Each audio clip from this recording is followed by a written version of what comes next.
Hello, mambo vipi? Kwa majina yangu naitwa Imab Jester na ni msanii wa gospel pia kutokea Tanzania.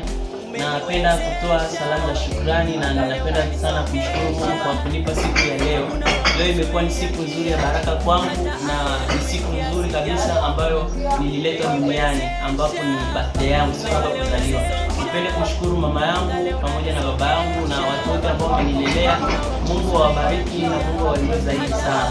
Endelea kunifuatilia kwenye mitandao ya kijamii kama vile YouTube, TikTok na Facebook. Nawapenda sana na ninawashukuru wote ambao mnaniwish mitandaoni, mnaniposti kwenye page zenu. Mungu awabariki sana, tuko pamoja. Ninawapenda sana na niwaahidi mambo mazuri katika muziki, katika industry ya muziki wa Tanzania wa gospel. Kwa hiyo mwaka huu pia Januari tujiandae kwa nyimbo mpya nzuri zitakazokuja kwa ajili ya siku za usoni. Mungu awabariki sana, ninawapenda. Asanteni sana.